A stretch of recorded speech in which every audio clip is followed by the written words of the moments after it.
Hello વિદ્યાર્થી મિત્રો, ચાલો તો આજે આપણે ધોરણ 8માં તોરણ પાઠ્યપુસ્તકમાં લેસન નંબર 8 કવિતા આપી છે. એ કવિતાનું નામ છે હું તો પૂછું. એના કવિ છે કવિ સુંદરમ.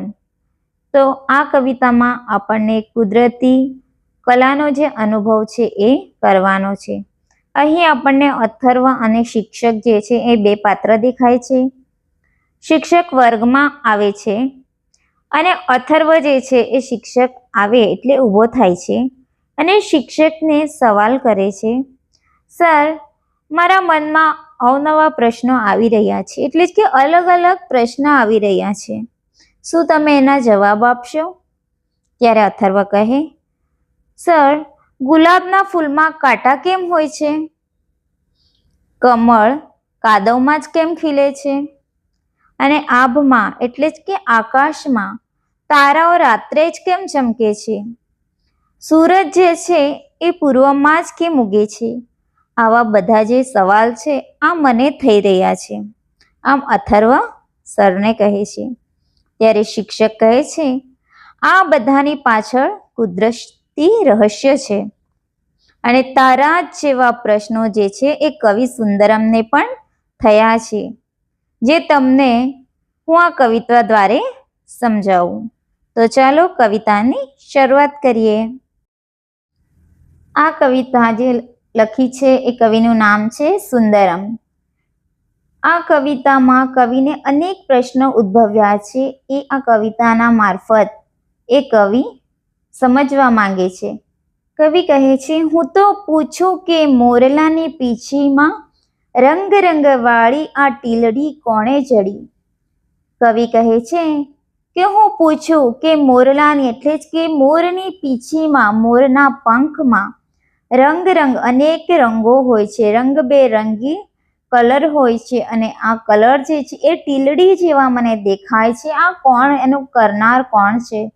આ કોણે જડી છે? આમાં ટીલડી જેવી દેખાય છે. મોરના પંખમાં અનેક કલરના જે રંગો હોય છે એ કોણે બનાવ્યા છે? તો આનો બનાવનાર જે છે એ કુદરત છે. કુદરતની આ કળા છે. સવાલ એ થઈ રહ્યો છે સુંદરમને કે આનો બનાવનાર કોણ છે? તો કોણ છે? ભગવાન છે, પરમાત્મા એ આની રચના કરી છે. વળી પૂછું કે મીંદડીની માંજરી આંખમાં ચકમકતી કીકીઓ કોણે મળી?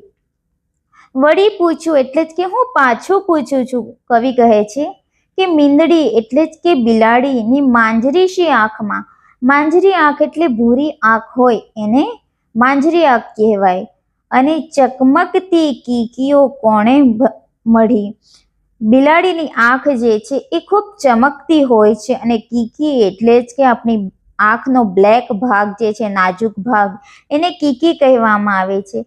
એ બિલાડીની જે આંખ છે એ ખૂબ માંજરી હોય, ભૂરી હોય છે અને ખૂબ ચમકતી હોય છે. આપણે જ્યારે બિલાડીને અંધારામાં પણ જોઈએ તો અંધારામાં પણ એની આંખ જે છે એ ખૂબ ચમકે છે. તો એનો બનાવનાર કોણ છે? તો પરમાત્મા છે. એવો સવાલ થાય છે કવિને કે આનો બનાવનાર કોણ છે? કોણે કરી છે? સવાલ થાય છે કવિના મનમાં. પછી આગળ કહે છે, હું તો પૂછું કે આંબલાની ટોચે જ્યાં હાથ ના પહોંચે ત્યાં કૂંપળો કોણે કરી? કવિ કહે છે કે આંબલો એટલે જ કે આંબાનું ઝાડ જ્યાં આપણો હાથ પણ ના પહોંચે ત્યાં આંબાના નવા પાન નીકળે છે, એની કૂંપણ નીકળે છે, નવા પાન નીકળે છે, જેમાંથી ફૂલ થવાની તૈયારી હોય. એ ભાગ જે છે એ કોણે સર્જાવ્યો હશે? જ્યાં આપણે તો કશું કરી શકતા નથી, આપણો હાથ પણ ત્યાં પહોંચી શકતો નથી, એવી જગ્યાઓ ઉપર પણ કુદરતે કળા સર્જવી છે. વળી પૂછું કે ગાવડીના પેટે આ દૂધ કેરી ધોળી મીઠી ધાર કોણે ભરી? ગાવડી એટલે જ કે ગાય. ગાયના પેટમાં જે આંચળમાંથી એનું દૂધ આવે છે ત્યાં સફેદ કલર, ધોળો એટલે કે સફેદ કલરની ધાર છે, મીઠું દૂધ જે આવે, જે દૂધ નીકળે એને ધાર કહેવામાં આવે છે. એ કોણે ભર્યું છે? ગાયનું દૂધ છે એ મીઠું લાગે છે અને એ કુદરતની કળા છે કે સફેદ કલરનું દૂધ એના પેટમાંથી આવે અને દૂધ છે ખૂબ મીઠું છે. એ કોણે કરી હશે? હું તો પૂછું કે ચાંદાની થાળીમાં બકરીને ડોશીની ઝૂંપડી કોણે મળી? કવિ કહે છે કે ચાંદો એ થાળીની ઉપમા આપી છે. કહ્યું છે કે ચાંદો જે છે એ થાળી જેવો ગોળ છે અને એ ચાંદામાં આપણે જ્યારે જોઈએ છીએ ત્યારે આપણને નજારો દેખાય છે. આપણે જે દ્રશ્ય જોવા માંગીએ એ અંદર આપણને જોઈ શકીએ છીએ. તો કવિને આ ચાંદામાં બકરી અને ડોશીની એક ઝૂંપડી દેખાય છે અને ઝૂંપડીની બાજુમાં એક બકરી બાંધેલી દેખાય છે. તો આ નજારો જે છે એ કોણે કર્યો, આનો કરનાર રચેતા કોણ છે, આમ કવિ કહે છે. વળી પૂછું કે આભની હથેળીમાં સૂરજની ભમતી ભમરડી કોણે કરી. કવિ કહે કે આભ એટલે જ કે આકાશમાં જે સૂરજ છે, હાથની હથેળી આકાશ માટે ઉપમા આપવામાં આવી છે. કહ્યું છે કે સૂરજની ભમતી ભમરડી કોણે કરી. સૂરજ જે છે ફરે છે અને એ આપણને પૂર્વમાંથી ઉગે છે અને પશ્ચિમમાં એ આથમે છે. તો એનું જે ફરે એનું ચક્ર જે છે એ કોણ બનાવનાર છે. તો આવો કવિને સવાલ થાય છે. પછી આગળ કહે, હું તો પૂછું કે પોપચે મઢેલી આ 10 દિસ દેખતી આંખ મારી કોણે કરી. પોપચે એટલે જ કે આંખના ઉપરનો જે ભાગ છે અને આંખ આપણા પોપચાથી ઢંકાયેલી છે અને આંખ જે છે એ આપણી 10 દિશા જોઈ શકીએ છીએ. 10 દિશ એટલા માટે શબ્દ વાપરવામાં આવ્યો છે કે પૂર્વ, પશ્ચિમ, ઉત્તર, દક્ષિણ, ઈશાન, નૈઋત્ય, વાયવ્ય અને અગ્નિ, આ ચાર એટલે 8 અને આકાશ અને પાતાળ આ 10 દિશા એટલે કે બધી જ બાજુ જોવાનું કામ જે છે આંખ મારી કરે છે અને આંખ મારી બનાવનાર કોણ છે.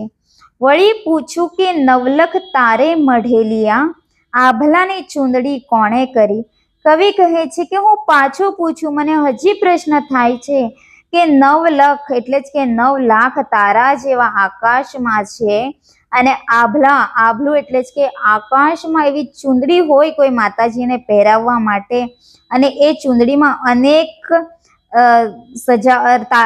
અનેક એનાથી સજાવવામાં એને આવે છે તીરડીઓથી.